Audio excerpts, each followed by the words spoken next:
It was one of those golden September afternoons that seemed designed expressly to appear in watercolor paintings of rural England, when the light fell with particular kindness upon the ancient brick walls of Thornfield Manor, and the last roses of summer nodded drowsily in their beds. The annual harvest festival and garden party had transformed the estate's grounds into a tableau of gentle prosperity, where white marquees dotted the emerald lawns like elegant mushrooms, and bunting fluttered between the lime trees with the satisfied air of decorations that knew themselves to be perfectly placed. Lady Penelope Thornfield had, as was her custom, spared no effort in creating an atmosphere of refined country hospitality. Tables groaned beneath the weight of prize-winning vegetables from the village allotments, while the famous Thornfield roses, cultivated by 3 generations of head gardeners, provided a backdrop of such studied perfection that one suspected nature herself of putting on her best behavior for the occasion. The gentle hum of conversation mingled with the distant sound of the church bells marking the half-hour, creating that particularly English symphony of contentment that speaks of tea served punctually and lawns mowed with mathematical precision.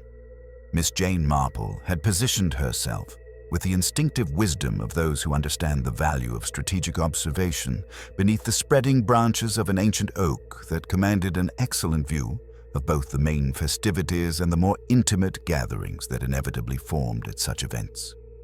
Her knitting, a delicate baby's shawl in soft blue wool, provided the perfect excuse for remaining stationary, while her keen blue eyes, deceptively mild behind wire-rimmed spectacles, catalogued the small dramas and subtle tensions that always accompanied village social gatherings. At 74, Miss Marple had attended sufficient garden parties to recognize the familiar patterns of human behavior that played out with the reliability of a well-rehearsed theatrical performance. There was always the competitive undercurrent surrounding the flower and vegetable competitions, the gentle social jockeying for position near the most influential guests, and the inevitable clustering of like-minded individuals who found comfort in shared opinions about everything from the weather to the state of modern society. Lady Thornfield herself moved through her guests with the practiced grace of a woman born to such occasions, though Miss Marple's experienced eye detected a certain rigidity in her smile that suggested the hostess was not entirely at ease. She was accompanied at a respectful distance by Jameson, the family butler, whose 40 years of service to the Thornfield family had earned him a position of such trust that he was often referred to, with only half-joking reverence, as the real master of Thornfield Manor. Jameson was a man of perhaps 65, with the sort of distinguished bearing that comes from a lifetime of managing the delicate balance between authority and deference required of a superior servant. His silver hair was perfectly groomed, his morning coat impeccable despite the afternoon's exertions, and his movements possessed that particular economy of motion that speaks of efficiency perfected through decades of practice. Miss Marple had always found butlers to be fascinating studies in human nature, men who lived intimately within a family's private world, while maintaining the careful, emotional distance necessary to preserve both dignity and employment. As the afternoon progressed, Miss Marple became increasingly aware of subtle undercurrents that seemed at odds with the festive atmosphere. Near the prize vegetable display, she observed Mr. Edgar Whitmore, Lady Thornfield's solicitor, engaged in what appeared to be an intense conversation with the estate's land agent, Mr. Geoffrey Hartwell. Both men maintained the appearance of casual social discourse, but their body language spoke of matters far more serious than the merits of competing marrows.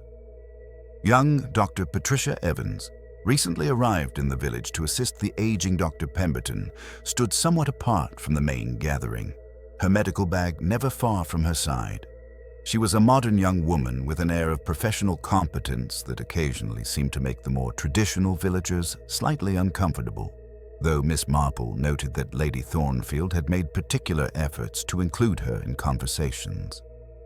The most intriguing figure, however, was Miss Constance Fairfax, Lady Thornfield's companion and distant cousin, who had arrived at the manor some 6 months earlier under circumstances that had provided the village gossips with considerable material for speculation. She was a woman of perhaps 50, with the sort of faded prettiness that suggested better days and the careful wardrobe of someone making a small income stretch to maintain appearances. The first indication that this would be no ordinary garden party came when Jameson, carrying a silver tray bearing Lady Thornfield's afternoon medication and a glass of her preferred lemon water, made his way toward the small pavilion where his mistress was holding court with the vicar and several prominent local families. Miss Marple watched with the idle interest of someone whose knitting provided an excellent excuse for observation as the butler navigated the groups of guests with his customary dignity. What happened next unfolded with the terrible clarity of a scene viewed through crystal. Jameson had just reached the pavilion when he suddenly stopped, his face contorting in an expression of surprise and pain. The silver tray tilted, sending the glass and medicine bottle crashing to the flagstone path. For a moment, he swayed like a tree in a strong wind, his hand clutching at his throat, and then he collapsed with a finality that needed no medical confirmation. The cheerful buzz of conversation died as if someone had thrown a switch. Lady Thornfield's teacup fell from nerveless fingers, while several ladies began that particular sort of restrained shrieking that indicated genuine shock filtered through years of social training. Dr. Evans was the first to react professionally, pushing through the suddenly silent crowd with her medical bag already in hand. Miss Marple set down her knitting with deliberate calm, her mind immediately beginning to catalogue the reactions around her. Mr. Whitmore had gone quite pale, his earlier conversation with the land agent apparently forgotten. Miss Fairfax stood frozen with what appeared to be genuine shock, though something in her expression suggested surprise at the timing rather than the event itself. Most telling of all was Lady Thornfield's reaction. After the initial shock, her face had settled into an expression that looked remarkably like relief. As Dr. Evans knelt beside the fallen butler, Miss Marple rose slowly and made her way closer to the scene, her movements unhurried but purposeful. Her experienced eye immediately noted several details that others, in their shock and confusion, had overlooked. The silver tray had fallen in such a way that its contents had scattered across a considerable area, but one item, a small brown bottle that had contained Lady Thornfield's heart medication, had rolled to rest near the pavilion steps, its cork lying separately some 3 feet away. More significantly, she observed that Jameson's usually immaculate appearance had been disturbed in a way that suggested more than a simple collapse. His collar was slightly askew, and there were what appeared to be faint marks on his neck that spoke of a brief but violent struggle. Most curious of all, his right hand was clenched in a fist, as if he had grasped something in his final moments. Dr. Evans rose slowly, her young face grave with the weight of her pronouncement. "I'm afraid Jameson is dead," she announced quietly, her professional training helping her maintain composure in the face of the shocked silence. "It appears to have been some form of seizure, though I'll need to conduct a proper examination to determine the exact cause." But Miss Marple, whose long experience with the darker aspects of human nature had taught her to look beyond the obvious, found herself studying not the tragic figure of the dead butler, but the faces of those around her. In her experience, murder, for she was increasingly certain that this was what they were dealing with, was rarely a sudden impulse. It grew from seeds of resentment, fear, or greed that had been carefully tended over time. Someone at this very gathering had been planning Jameson's death, perhaps for weeks or even months. The challenge now was to identify which of these seemingly ordinary people harbored such darkness in their heart. As the local constable arrived on his bicycle, his face flushed from the urgent ride from the village station, Miss Marple quietly retrieved her knitting and settled back into her chair beneath the oak tree. The game, as she well knew, was just beginning. This concludes Section 1 of Miss Marple Knows What the Butler Hid. The mystery has been carefully established with Jameson's suspicious death at the garden party, introducing our key characters and the initial atmosphere of hidden tensions. Miss Marple has begun her quiet observations, noting crucial details that will prove significant as the investigation unfolds. The stage is now set for the deeper exploration of village secrets and the methodical unraveling of the truth that defines a classic Miss Marple mystery. By the time the church clock struck 4, the news of Jameson's sudden death had rippled through the village of Little Thornfield with a peculiar velocity reserved for truly shocking events. The golden afternoon that had begun with such promise now carried an undercurrent of unease, as if the very air had been tainted by the presence of unexpected mortality.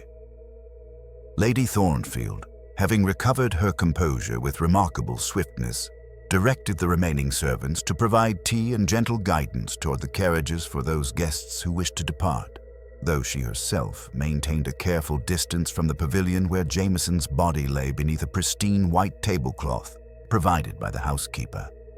The initial shock had given way to that peculiar human impulse to impose order upon chaos through speculation and theory. Mrs. Bantry, whose proximity to the pavilion had afforded her an excellent view of the tragedy, found herself elevated to the enviable position of primary witness, a role she embraced with the enthusiasm of someone rarely granted such dramatic importance. "Dropped like a stone, he did," she informed anyone within earshot, her voice carrying the satisfaction of exclusive intelligence. One moment, walking with that silver tray, dignified as always, and the next clutching his throat and making the most dreadful sounds. There was something unnatural about it all, mark my words. Inspector Slack arrived from the county constabulary in a motor car that announced his approach with an authoritative honk at the gatehouse. He was a man of middle years who approached mysteries with the methodical thoroughness of someone who believed most village disturbances could be resolved through systematic questioning and attention to physical evidence. His preliminary examination yielded little beyond the obvious facts, though he noted with professional interest the scattered contents of Jameson's tray and the curious distance the medicine bottle had traveled from its point of origin. The assembled villagers had naturally coalesced into small groups, each developing theories that reflected their own particular anxieties and prejudices. Near the prize vegetable display, Mr. Giles, the retired bank manager, pronounced his verdict with the authority of someone accustomed to being heard. Heart attack, pure and simple. Man was getting on, always rushing about with those household duties. The strain must have been considerable, especially with all the changes at the manor lately.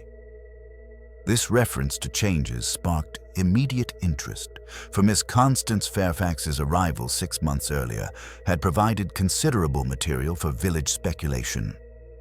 Mr. Edgar Whitmore, Lady Thornfield's solicitor, maintained a nervous distance from the proceedings, his earlier pallor now compounded by a barely concealed anxiety that seemed to extend beyond mere shock at witnessing a death.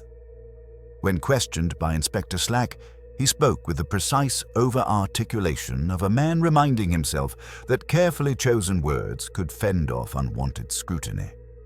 He mentioned that Jameson had recently complained of sleeplessness and had seemed unusually preoccupied during recent weeks, though he was careful to emphasize the butler's unwavering dedication to his duties.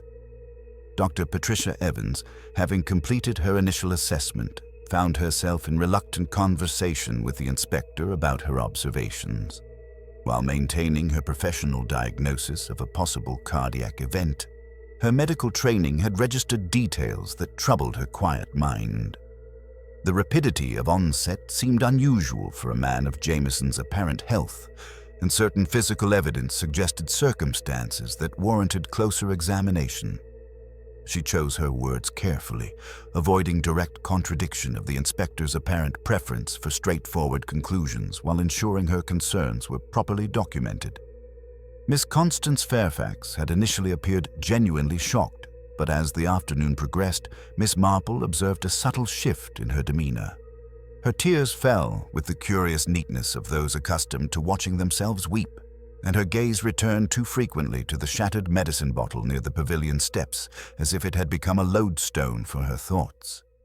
She spoke of Jameson as a dear, dear man, and lamented that such a pillar of propriety should be struck down on a day meant for Thanksgiving. Yet something in her manner suggested emotions more complex than simple grief. The local gossips, led by Mrs. Chumley and her confederates, had quickly established themselves near the dahlia display, their voices creating a low, persistent hum of speculation. Theories ranged from the dramatic to the mundane. Foreign syndicates, jilted lovers, theft gone wrong, and family secrets involving Lady Thornfield's considerable fortune. Each theory reflected its creator's particular worldview more than any objective analysis of the facts. Yet Miss Marple listened with the patient attention of someone who understood that truth often emerged from the most unlikely sources. From her strategic position beneath the ancient oak, Miss Marple continued her knitting while cataloguing the subtle reactions and nervous glances that revealed far more than any formal testimony might provide. She noted Lady Thornfield's almost theatrical grief, followed by surprisingly brisk efficiency in managing the crisis. She observed Mr. Geoffrey Hartwell's dismissive certainty about natural causes, though something in his manner suggested his conviction was not as firm as his words implied.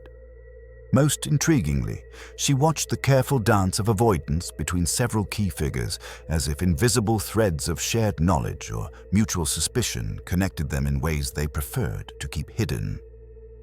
Inspector Slack began his systematic interviews with the methodical approach of a man confident that proper procedure would yield satisfactory results. Yet Miss Marple, whose long experience had taught her to look beyond the obvious, found herself increasingly certain that Jameson's death was no accident of nature.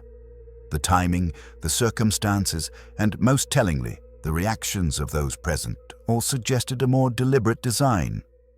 Someone among this gathering of seemingly respectable villagers had harbored murderous intentions, and they had chosen their moment with considerable care. The challenge now was to determine which of these familiar faces concealed such darkness, and more importantly, what had driven them to such desperate measures on this particular golden September afternoon. The morning following the garden party dawned with that peculiar quality of light that seems to expose secrets previously hidden in shadow, and Inspector Slack arrived at Thornfield Manor with the grim efficiency of a man whose preliminary suspicions had been confirmed by the county pathologist's telegram. The message, delivered at dawn to the village constabulary, contained the stark confirmation that Jameson had indeed died from poisoning, a concentrated dose of digitalis that would have acted with terrifying swiftness. This news transformed what might have been dismissed as an unfortunate natural death into something far more sinister, and the inspector's methodical nature now focused with laser precision on the task of identifying which among yesterday's gathering had harbored murderous intent.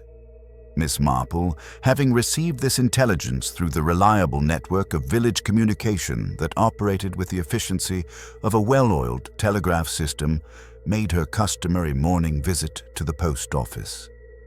Mrs. Gable, the postmistress, proved to be a treasure trove of information delivered with the breathless excitement of someone who had spent the night cataloging every suspicious detail she could recall. "That foreign letter Jameson received yesterday morning," she confided in hushed tones, "came from London, it did, with one of those thin envelopes that speak of urgent business. And Miss Fairfax has been asking the most particular questions about postal regulations, whether registered items could be redirected and such like. Most curious for a lady who claims to have no correspondence worth securing. The inspector's formal establishment of headquarters in the manor's morning room had already yielded several disturbing discoveries. Jameson's personal effects, when catalogued, revealed the absence of his customary key ring, a heavy circle of brass that he had worn on a chain for 40 years and which provided access to every lock in the establishment. Mrs. Pritchard, the housekeeper, confirmed with considerable distress that these keys had never left Jameson's person during his lifetime, making their disappearance a matter of particular significance. More troubling still was the discovery that the butler's private desk had been thoroughly searched, with papers scattered and the small locked drawer where he kept his personal correspondence standing empty and bearing fresh scratches around the lock mechanism. Dr. Evans, when consulted privately by Miss Marple during a chance encounter at the village green, provided additional details that painted an increasingly sinister picture. Her examination of the scene had revealed minute traces of a crystalline residue on the rim of the fallen glass, residue that suggested the poison had been administered in Jameson's customary lemon water rather than through any more exotic means. The concentration required would have been considerable, she explained with the careful precision of her medical training. This was not an accidental overdose of Lady Thornfield's heart medication, but a deliberately prepared and potent dose designed to ensure rapid death. The village gossip network, that invisible web of communication that connected every household through servants, tradespeople, and chance encounters, had begun to weave together a disturbing pattern of recent events. Mrs. Bantry reported that Jameson had been observed in intense conversation with the bank manager 3 days prior, while Mrs. Chumley contributed the intelligence that he had made unusual inquiries about the procedures for reporting suspicious activities to the authorities. Most significantly, young Ivy from the manor revealed that Jameson had recently begun the practice of testing his own food and drink before consumption, a precaution that suggested he was already aware of potential danger. Miss Marple's own discreet examination of the scene, conducted under the pretext of retrieving a dropped knitting needle, had revealed physical evidence that the official investigation had overlooked. A small fragment of dark fabric caught on the pavilion's decorative ironwork suggested a struggle, while the pattern of liquid spillage indicated that Jameson's tray had been deliberately tilted rather than simply dropped. Most intriguingly, his pocket watch had stopped at 3:47, though Miss Marple distinctly recalled the church bells marking the half-hour, just as the butler began his final approach, a discrepancy that suggested crucial minutes during which someone had prepared their deadly surprise. The behavior of the principal suspects had become increasingly revealing under the pressure of official scrutiny. Miss Constance Fairfax displayed a nervous agitation that seemed disproportionate to simple grief, frequently wringing her hands in a manner that drew attention to the faint staining on her fingers, marks consistent with the regular handling of cork stoppers and glass bottles. Lady Thornfield maintained her composure with the rigid control of someone determined not to reveal more than absolutely necessary, though her repeated insistence that Jameson knew his place carried undertones that suggested the butler's knowledge had extended beyond mere household management. Mr. Whitmore, the solicitor, had departed the previous evening with unseemly haste, but not before Inspector Slack had extracted the information that Jameson had requested an urgent consultation regarding a matter of considerable delicacy. The nature of this matter remained frustratingly vague, though Whitmore's obvious discomfort suggested it involved more than routine estate business.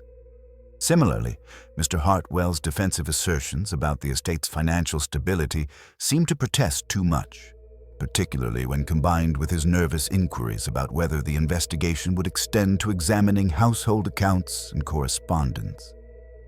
As the second day of investigation drew to a close, Miss Marple found herself increasingly certain that Jameson's death represented the culmination of a carefully planned campaign rather than a sudden impulse. The missing keys, the searched desk, and the deliberate nature of the poisoning all suggested someone who had been preparing for this moment with considerable forethought. Most tellingly, the butler's recent precautions indicated he had been aware of the growing danger, though whether he had identified his eventual murderer remained an open question. Tomorrow would bring fresh opportunities for observation, and Miss Marple was confident that patient attention to the small details of human behavior would eventually illuminate the truth that someone was so desperately attempting to conceal beneath a veneer of shocked innocence. Inspector Slack's methodical approach to the investigation had by Wednesday morning begun to yield results that seemed to point toward a resolution, though Miss Marple found herself increasingly troubled by the very neatness of the emerging picture. The inspector had established his headquarters in the Manor's morning room and was conducting systematic interviews with each member of the household staff, his notebook filling with testimonies that painted an increasingly complex portrait of life at Thornfield Manor in the weeks preceding Jameson's death. The butler's position of trust had afforded him access to secrets that extended far beyond the normal scope of domestic service, and it was becoming apparent that someone had found his knowledge sufficiently threatening to justify murder. Mrs. Pritchard, the housekeeper, proved to be a treasure trove of information when questioned about the household's recent routines. She revealed that Jameson had indeed been acting unusually in the days before the garden party, taking unprecedented precautions with his food and drink, and maintaining what she described as an unnatural vigilance about the security of his personal effects. Most significantly, she confirmed that he had been in possession of a key to Lady Thornfield's private safe, a privilege granted to him alone among the staff, and that this key had been among those missing from his person after death. The implications of this revelation were not lost on Inspector Slack, who immediately requested access to examine the safe's contents. The examination of Lady Thornfield's private papers revealed correspondence that cast new light on the Manor's financial situation and the relationships between the various parties who had attended the fatal garden party. Mr. Hartwell's management of the estate had indeed come under scrutiny from Jameson, who had discovered discrepancies in the land lease accounts that suggested systematic embezzlement over a period of several years. More troubling still were letters indicating that Jameson had been in communication with authorities in London about these irregularities, and that he had arranged to provide detailed evidence following the Harvest Festival. The timing of his death, therefore, appeared to be anything but coincidental. Miss Constance Fairfax's position became increasingly precarious as the investigation progressed, though not for the reasons that village gossip had initially suggested. Her access to the medicine cabinet and her demonstrated knowledge of herbal remedies made her a logical suspect, but it was the discovery of a small brown bottle hidden in her room that transformed suspicion into apparent certainty. The bottle bore traces of digitalis in a concentration that would have been lethal in even small doses, and when confronted with this evidence, Miss Fairfax had collapsed into hysterical denials that convinced Inspector Slack of her guilt, while leaving more discerning observers with lingering doubts about the convenience of such obvious culpability. Dr. Evans, when consulted privately about the medical aspects of the case, provided information that troubled Miss Marple's methodical mind.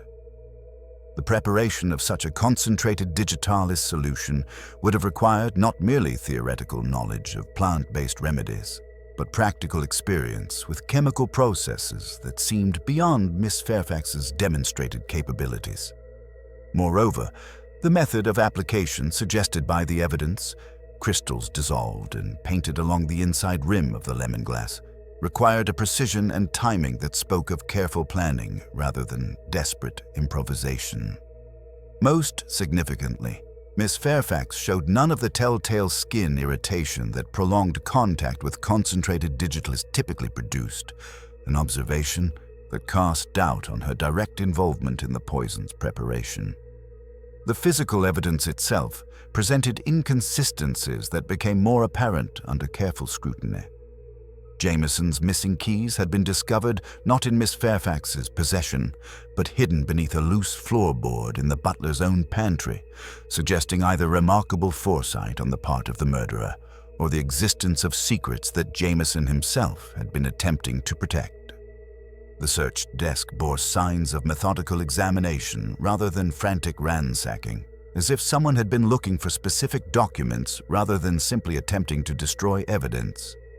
Most intriguingly, a small fragment of stiff paper found clenched in Jameson's hand bore traces of beeswax and lavender, substances commonly used in the preparation of household polishes and the preservation of important documents.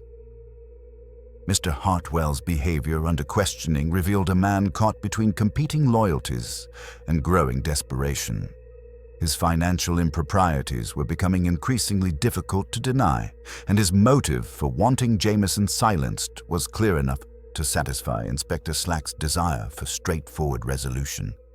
Yet Miss Marple observed that his anxiety seemed more consistent with someone guilty of embezzlement rather than murder, and his reaction to Jameson's collapse had been one of genuine bewilderment rather than the calculated surprise of a guilty man witnessing the success of his plan.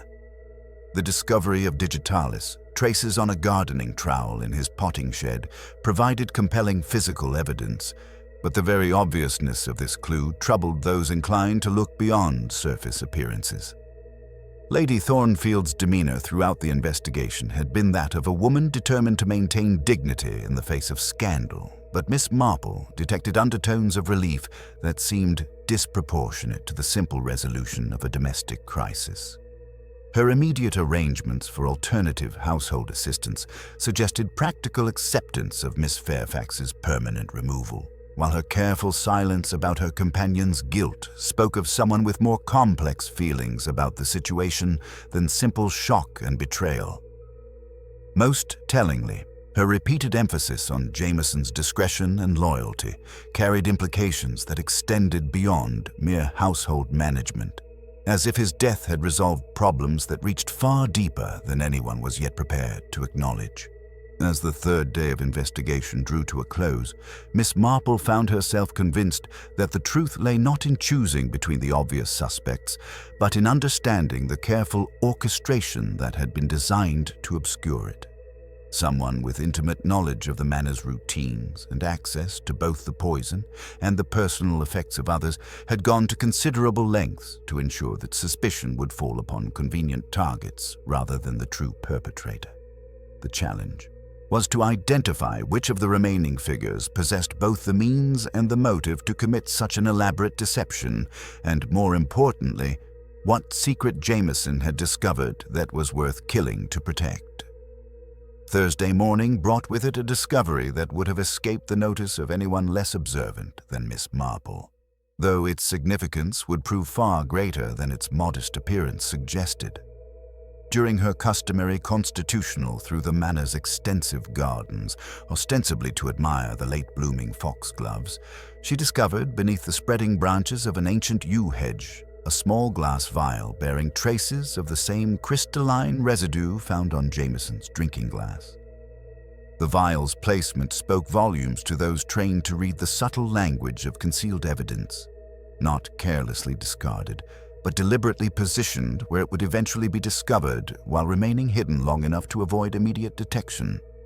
More intriguing still was the cork that sealed it, bearing distinctive marks of having been opened and resealed multiple times, suggesting gradual usage rather than desperate improvisation. This pattern implied premeditation extending far beyond the immediate circumstances of the garden party, yet Miss Marple found herself increasingly troubled by the very convenience of such obvious culpability. In her extensive experience, life rarely presented such perfectly wrapped packages of guilt, and the digitalis bottle felt too deliberately placed, like a prop in a meticulously staged theatrical performance. Her mind returned to the fragment of stiff paper found clenched in Jameson's hand, imbued with beeswax and lavender, scents that spoke not of pantries or cellars, but of linen cupboards and carefully preserved documents. Miss Marple recalled Lady Thornfield's ornately carved wooden box, scented with lavender, used for storing important correspondence. The implications were troubling, particularly when combined with Jameson's stopped pocket watch, frozen at 3:47 despite the church bells marking the half-hour, just as he approached the pavilion. Those missing minutes suggested something more deliberate than simple collapse, perhaps a brief struggle, or actions taken in those final, agonizing moments. Inspector Slack's continued examination of the manor's domestic arrangements had revealed subtle changes in the weeks preceding Jameson's death that Mrs. Pritchard had initially attributed to natural evolution of established routines. Lady Thornfield had begun taking her afternoon medication at irregular times, while Miss Fairfax had developed unusual interest in personally handling refreshment preparation, tasks normally delegated to junior staff. Yet Miss Marple observed that Miss Fairfax's despair seemed performed rather than genuine, as if she were playing a role she didn't quite understand, making her a convenient scapegoat for someone whose circumstances made her vulnerable to accusation. The examination of Jameson's private correspondence revealed a man increasingly concerned about his safety, with letters to his Yorkshire sister speaking of disturbing developments and draft correspondence indicating plans to request transfer, citing circumstances that make continued service inadvisable for reasons of personal security. Most significantly, Dr. Evans' technical analysis revealed that the digitalis concentration would have required sophisticated pharmaceutical knowledge far beyond domestic remedies, pointing towards someone with formal medical or chemical education, a qualification that seemed to eliminate several obvious suspects while raising disturbing questions about others. Miss Marple's discreet inquiries among village tradespeople began revealing patterns of unusual purchases, suggesting long-term preparation. The local chemist recalled selling laboratory glassware to someone claiming botanical research, while the stationer remembered orders for particular papers and sealing wax matching materials found in Jameson's possession. Most tellingly, the librarian confirmed systematic borrowing of toxicology and pharmaceutical chemistry texts, returned just days before the fatal garden party. During her visit to Old Thomas, the head gardener, Miss Marple learned that while foxgloves grew wild in surrounding woods, cultivating them for concentrated medicinal extraction required precise knowledge and careful handling. Thomas mentioned that only Lady Thornfield possessed such detailed understanding, often consulting old herbals and experimenting with botanical infusions. He also recalled Jameson's unusual recent request about hardy vines for obscuring views from specific west wing windows, a curious detail that suggested the butler had been taking precautions against observation. Mr. Whitmore's continued presence at the manor, ostensibly for legal assistance, struck Miss Marple as increasingly suspicious, particularly his frequent, furtive glances toward Jameson's quarters and his nervous inquiries about evidence procedures. When she discovered through casual conversation with the vicar that Whitmore served as church treasurer with access to charity collections, pieces began forming a disturbing pattern. The delicate matter Jameson had wished to discuss apparently extended beyond Hartwell's embezzlement, touching something fundamental to the Thornfield family's prosperity. Most revealing was her discovery of a torn paper fragment on the vicarage porch, matching the beeswax-scented piece from Jameson's hand like a stamp matches its album space. The butler had attempted to pass evidence through the Harvest charity collection, but someone with authorized access to such envelopes had intercepted it. Miss Marple realized she was not seeking a simple murderer, but a sophisticated storyteller who had carefully crafted a narrative of guilt, leaving false clues to mislead investigators while inadvertently dropping genuine threads for those with eyes keen enough to perceive them. The hidden clue was not a single object, but the cumulative weight of small, overlooked inconsistencies. The beeswax and lavender, the stopped watch, the precise pharmaceutical knowledge required, the convenient placement of incriminating evidence. All pointed to a mind that was criminal, cunning, and deeply familiar with the manor's workings. Someone who understood human nature well enough to predict reactions and manipulate perceptions. The true culprit was hiding in plain sight, obscured by the very obviousness of Inspector Slack's chosen suspects, and Miss Marple was beginning to understand exactly how the deception had been orchestrated. By Friday morning, the investigation had reached that delicate stage where careful pressure applied to the right points would cause long-hidden truths to emerge like water from a spring. And Miss Marple found herself increasingly convinced that the obvious solution Inspector Slack favored was merely the surface of something far more complex. Her discreet inquiries among the village's network of servants, tradespeople, and well-meaning gossips had begun to yield information that cast an entirely different light on the relationships within Thornfield Manor, particularly regarding Miss Constance Fairfax's true position in the household.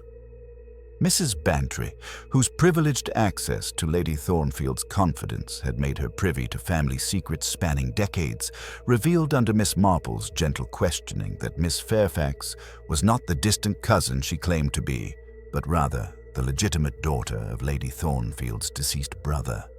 A brother whose existence had been carefully obscured from public knowledge for reasons that were becoming increasingly clear. This revelation transformed the entire dynamic of the case, for it meant that Miss Fairfax possessed a legal claim to a significant portion of the Thornfield estate, a claim that would have been devastating to those who had assumed their positions were secure.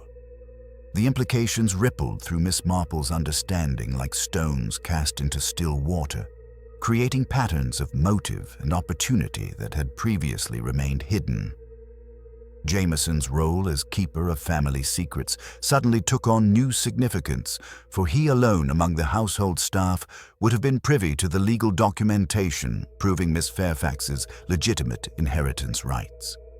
His recent correspondence with London authorities now appeared to concern not merely Hartwell's embezzlement, but matters of inheritance law that could have had catastrophic financial consequences for the estate's current beneficiaries. Miss Marple's examination of the manor's extensive library revealed books on legal procedure and document authentication that bore recent signs of consultation, with particular attention paid to chapters dealing with the falsification of birth records and marriage certificates.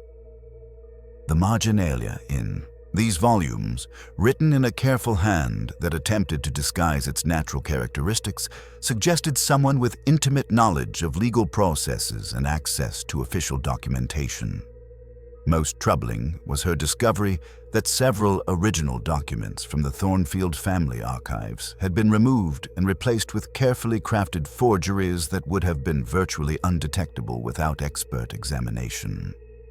The afternoon brought a series of confrontations that laid bare the festering resentments and hidden betrayals beneath the manor's placid surface.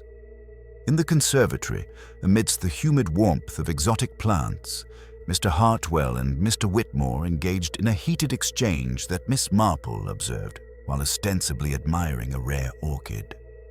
Hartwell's voice carried an uncharacteristic desperation as he accused Whitmore of failing in his duties as family solicitor. "Jameson was onto everything, Edgar," he hissed, his composure finally cracking. "Not just my adjustments to the accounts, but the investments, the trust funds you were supposed to oversee. He had documentation of the entire arrangement with those London firms." Whitmore's response revealed the scope of their conspiracy, his usual composure replaced by barely controlled panic as he spoke of Jameson's moralistic crusade, threatening to destroy not just their financial arrangements, but the very reputation of the Thornfield family. An equally revealing confrontation unfolded in the drawing room between Lady Thornfield and Miss Fairfax, where the veneer of employer and companion dissolved to reveal something far more complex. Lady Thornfield's voice carried a glacial coldness as she addressed her supposed distant cousin. "Your theatrics are becoming tiresome, Constance. Jameson, for all his recent presumption, understood discretion. He knew the value of keeping certain family matters properly buried." Miss Fairfax's response stripped away her mask of grief, revealing genuine anger as she spoke of Jameson's knowledge of Lady Thornfield's carefully concealed first marriage and the scandalous circumstances surrounding its annulment. Secrets that could have destroyed her social position and jeopardized her inheritance from her late husband. Dr. Evans provided crucial insights when Miss Marple encountered her near the village pump, her medical expertise casting new light on the sophistication required for the crime. The digitalis concentration in that vial suggests advanced chemical knowledge, Miss Marple, she explained with professional precision. This wasn't a simple herbal preparation, but a precisely calculated pharmaceutical extraction. Someone understood not just toxicology, but the psychology of misdirection. Her observations shifted the focus from Miss Fairfax's superficial knowledge of herbal remedies to someone with far deeper scientific understanding. As these revelations accumulated, Miss Marple began to perceive the true scope of what Jameson had discovered. The butler's position of trust had made him witness to a sophisticated criminal enterprise operating under the cover of respectable village life. The document forgery, the financial fraud, the systematic concealment of Miss Fairfax's legitimate claim, all pointed to a conspiracy that had been years in the making. Someone with access to legal documents, official seals, and intimate knowledge of the Thornfield family's secrets had been orchestrating an elaborate deception designed to ensure that the estate's wealth remained in the hands of those who had no legal right to it. The physical evidence began to form a coherent pattern in Miss Marple's methodical mind. The beeswax and lavender fragment found in Jameson's hand spoke of documents sealed and stored in Lady Thornfield's private correspondence box. The stopped pocket watch, frozen at 3:47 despite the church bells marking the half-hour, suggested those crucial missing minutes during which the murder had been committed and evidence planted. Most significantly, the convenient placement of the digitalis vial in Miss Fairfax's room revealed the hand of someone who understood both chemistry and human psychology, someone capable of creating a convincing narrative of guilt while carefully concealing their own involvement. Miss Marple realized she was not seeking a simple murderer driven by passion or greed, but a master manipulator who had spent years constructing an elaborate fraud and was prepared to commit murder to protect it from exposure. Jameson's death had been the culmination of a carefully orchestrated campaign designed to eliminate the one person whose intimate knowledge of family secrets posed an existential threat to the conspiracy. The true killer was hiding in plain sight, protected by their very respectability and their position of trust within the community, confident that suspicion would fall upon more obvious targets while their own involvement remained carefully concealed. Saturday morning brought news that seemed to resolve the entire mystery with disturbing convenience, though Miss Marple found herself increasingly troubled by the very neatness of the solution that satisfied Inspector Slack's desire for closure. Mr. Geoffrey Hartwell had been discovered in his cottage study, slumped over his desk with a half-empty bottle of the same digitalist preparation that had killed Jameson, alongside a detailed confession that admitted to both embezzlement and murder. The letter, written in Hartwell's familiar hand, expressed remorse for his moment of panic at the garden party and begged forgiveness for allowing suspicion to fall upon innocent Miss Fairfax. Inspector Slack received this development with the relief of a man whose methodical approach had been vindicated by events, though he failed to notice the subtle inconsistencies that immediately caught Miss Marple's attention during her discreet examination of the scene. The confession bore all the hallmarks of authenticity: proper letterhead, correct details about the estate accounts, even appropriate expressions of guilt and shame.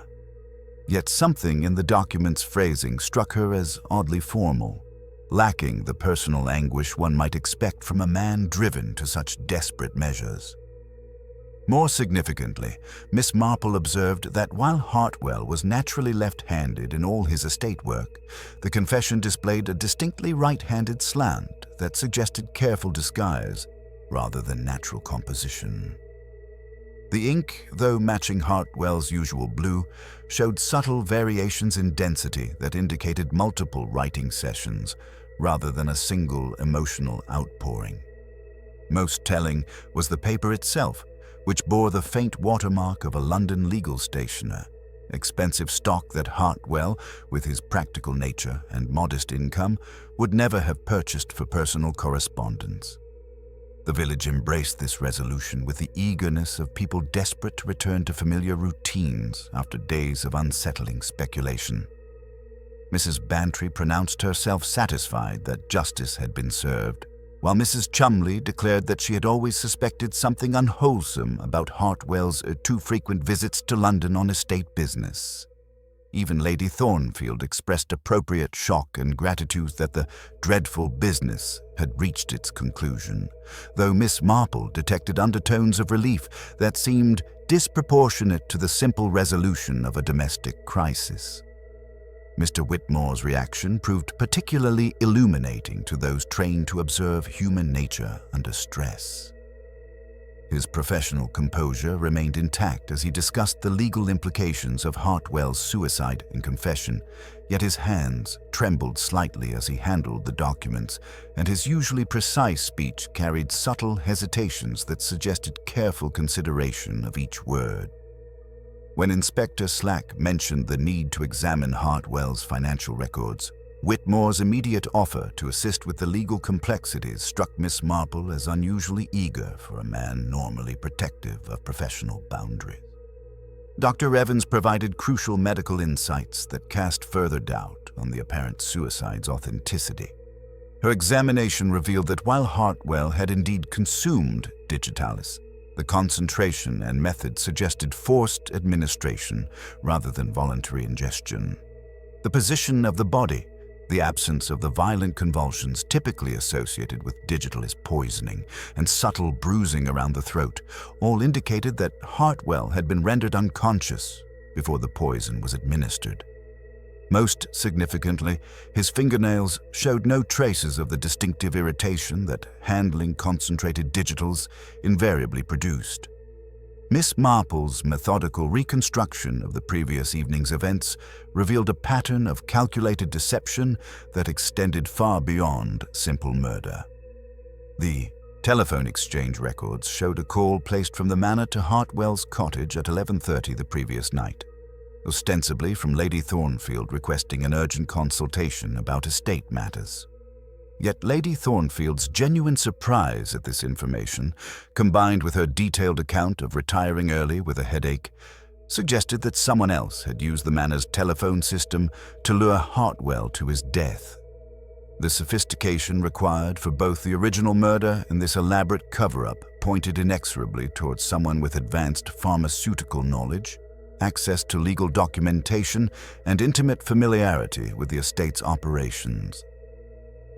Whitmore's background, which Miss Marple had discovered through discreet inquiries, included early training as a chemist before his legal career, knowledge that would have enabled him to prepare the concentrated digitalis solution and understand its precise effects. His position as family solicitor provided perfect cover for document forgery and financial manipulation, while his romantic attachment to Lady Thornfield supplied emotional motivation for protecting their shared interests.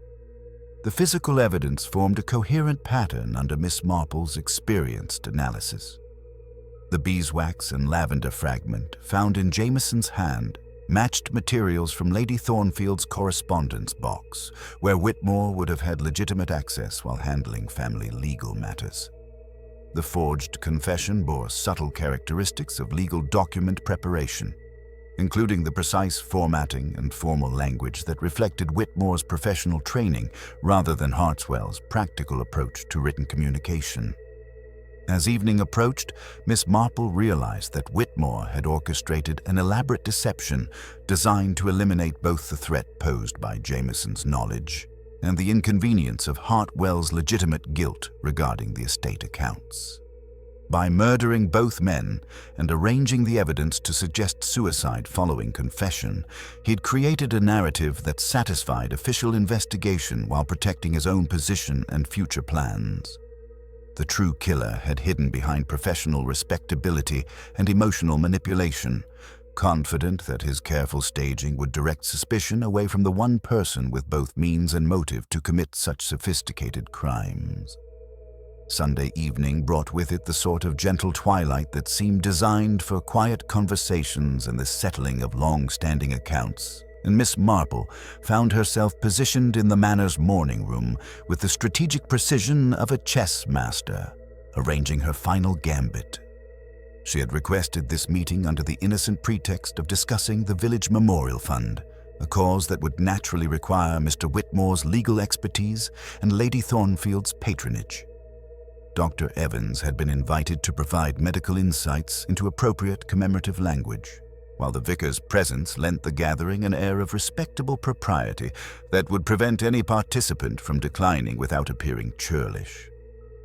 The tea service had been arranged with Miss Marple's characteristic attention to seemingly insignificant details though each element served a purpose that extended far beyond mere hospitality.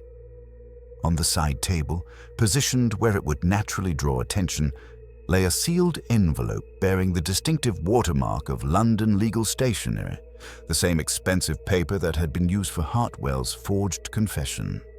The envelope bore a carefully applied coating of fine chalk dust, invisible to casual observation, but designed to transfer telltale traces to anyone who handled it with ungloved hands. Miss Marple began her gentle interrogation with the sort of rambling anecdote that had lulled countless suspects into complacency over the years. "I was just thinking of poor Mr. Jameson," she murmured, her knitting needles clicking with hypnotic regularity. "Such a methodical man, always so careful about details. Mrs. Pritchard mentioned that he had been keeping copies of certain household correspondence, sealed in envelopes just like that one there, as a precaution against loss or damage. She thought it rather excessive.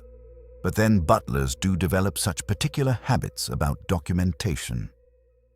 Whitmore's reaction was subtle but unmistakable to those trained to observe human nature under pressure.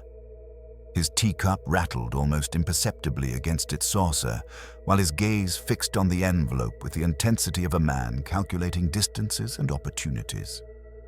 "Jameson was indeed thorough," he agreed, his voice carrying the carefully modulated tone of someone determined to appear unconcerned.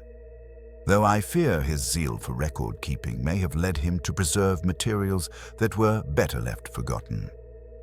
Dr. Evans, understanding her role in this carefully orchestrated performance, provided the medical expertise that added weight to Miss Marple's seemingly innocent observations. "The concentration of digitalis found in both victims suggests someone with advanced pharmaceutical knowledge," she remarked with professional precision. "Not merely herbal familiarity, but the sort of chemical training one might acquire through formal education in chemistry or medicine. The preparation would have required sophisticated equipment and considerable expertise." The psychological pressure mounted as Miss Marple continued her gentle assault on Whitmore's composure, each observation delivered with the mild curiosity of an elderly lady making conversation.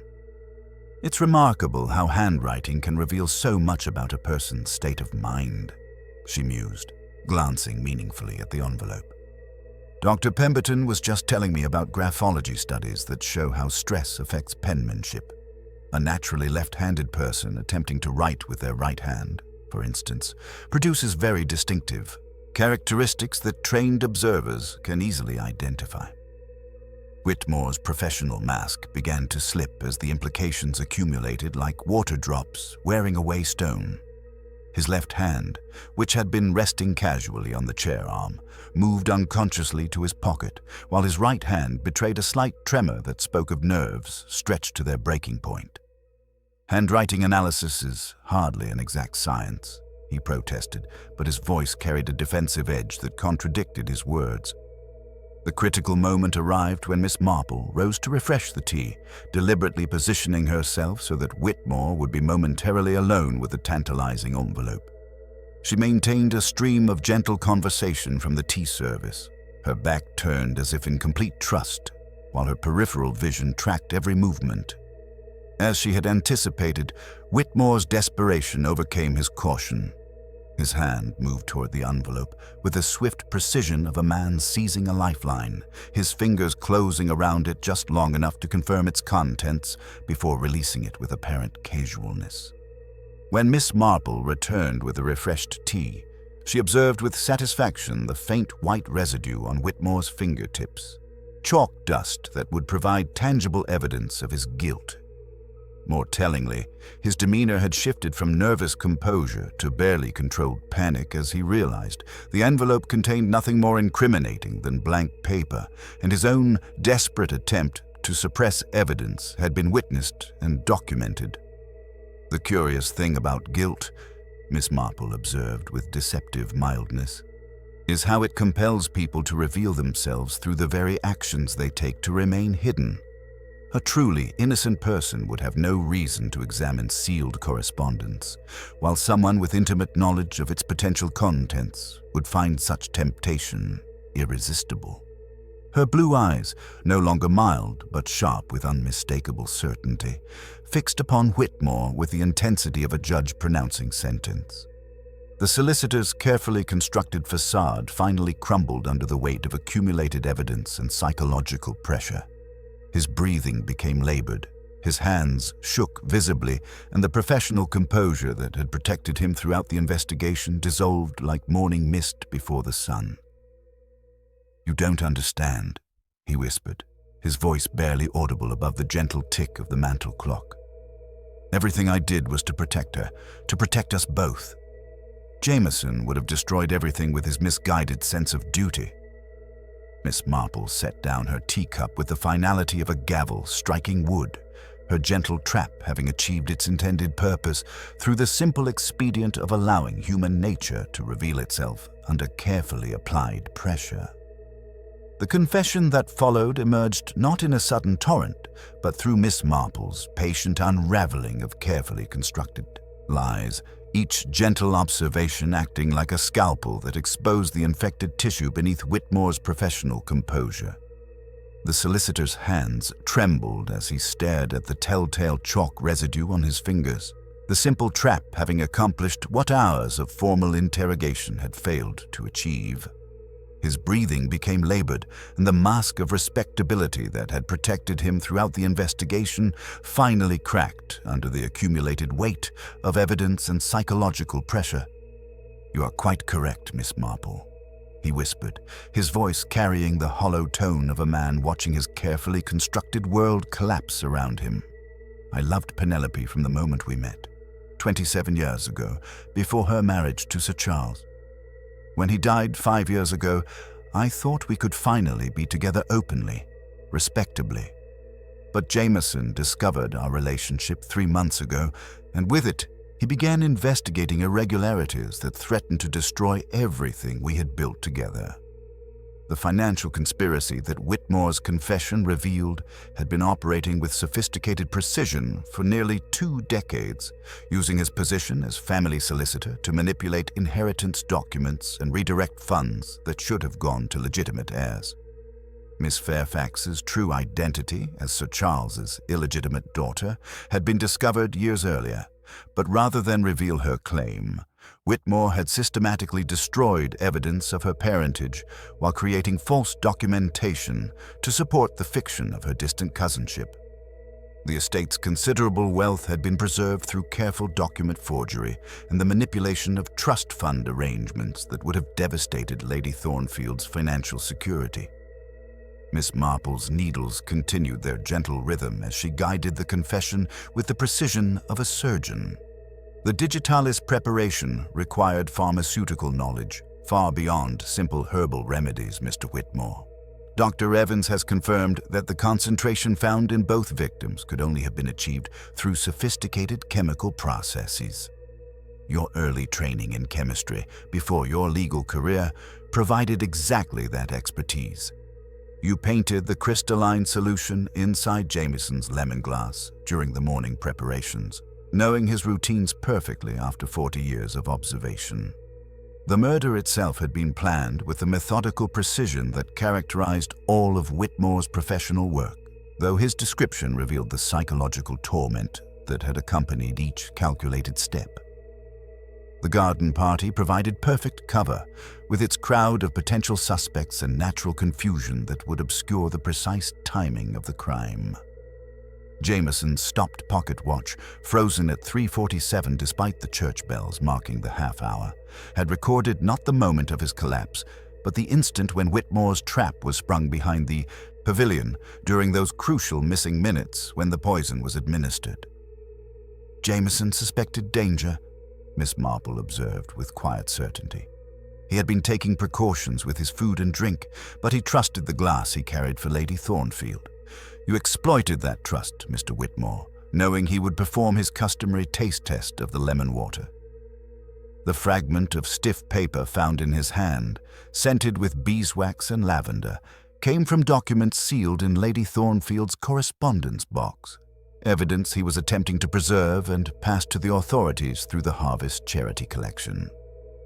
Hartwell's murder had been an act of desperate improvisation, when the land agent's guilt over the estate accounts threatened to expose the larger conspiracy. The telephone call luring him to his cottage had been followed by a brief struggle, after which Whitmore had forced the digitalis solution down the unconscious man's throat before staging the suicide scene. The forged confession bore all the hallmarks of legal document preparation, including precise formatting and formal language that reflected Whitmore's professional training rather than Hartwell's practical approach to written communication. The handwriting analysis was particularly revealing. Miss Marple continued, her blue eyes sharp with unmistakable certainty. While Mr. Hartwell was naturally left-handed in all his estate work, the confession displayed a distinctly right-handed slant. The expensive London legal stationery was another telling detail, paper that Hartwell, with his modest income, would never have purchased for personal correspondence. You crafted a narrative of guilt that would satisfy official investigation while protecting your own position. Lady Thornfield's face had gone ashen during these revelations, her teacup trembling in hands that seemed suddenly too frail to support even its modest weight. The careful composure she had maintained throughout the investigation crumbled as she realized the extent to which her romantic attachment had been used to justify murder and deception. "I never asked for this, Edgar," she whispered, her voice barely audible above the gentle tick of the mantel clock. "I never wanted anyone to die for my sake." Dr. Evans provided the final medical confirmation that sealed Whitmore's fate. The pharmaceutical knowledge required, the precise administration method, and the systematic staging of both crime scenes all point to someone with advanced scientific training and intimate knowledge of the victim's routines. The bruising on Mr. Hartwell's neck and the absence of digitalis handling traces on his fingers confirm forced administration rather than voluntary consumption. From the hallway came the sound of Inspector Slack's motor car arriving with authoritative efficiency, summoned by the vicar's discreet telephone call. Whitmore stared at his chalk-dusted hands with the bewildered expression of a man who had been undone by the simplest of traps. "You ought not to have touched the envelope, you know," Miss Marple observed with gentle finality. "Innocent men do not examine sealed correspondence with such desperate urgency. Guilt compels people to reveal themselves through the very actions they take to remain hidden." As the inspector's footsteps approached, Miss Marple reflected on the human cost of crimes born from love perverted by selfishness and fear, knowing that justice, however necessary, could never restore the innocent lives lost to one man's twisted protection of what he could never truly possess. Inspector Slack's arrival brought the measured authority of official justice to the morning room's atmosphere of psychological revelation, his handcuffs clicking with metallic finality as Whitmore was led away into the cool September evening. The solicitor's carefully constructed facade had crumbled completely under Miss Marple's gentle but inexorable pressure, leaving behind only the hollow shell of a man whose love had been corrupted by selfishness into something monstrous. His confession had laid bare not merely 2 murders, but decades of systematic fraud that would require months of legal proceedings to untangle fully. The following morning brought Miss Marple to the vicarage with her characteristic purposefulness, where she requested access to the harvest charity hampers destined for the village poor. Among the carefully wrapped preserves and donated goods, she discovered what Jameson had risked his life to preserve: a flat packet sealed with beeswax and scented faintly with lavender, bearing the Thornfield family crest.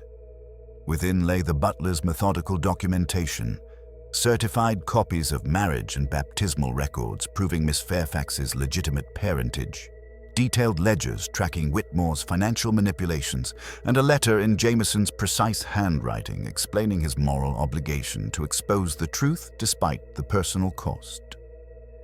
Lady Thornfield received these revelations in her morning room with the composure of a woman who had spent sleepless nights preparing for this moment. The documents spread across her walnut table told the story of her romantic attachment's terrible price. Not merely her own moral compromise, but the systematic theft of Miss Fairfax's rightful inheritance through decades of document forgery and trust fund manipulation. "I have been selfish," she admitted with quiet dignity, her gloved hand resting on Jameson's letter of explanation. "I let myself be persuaded that love excused cleverness. It does not."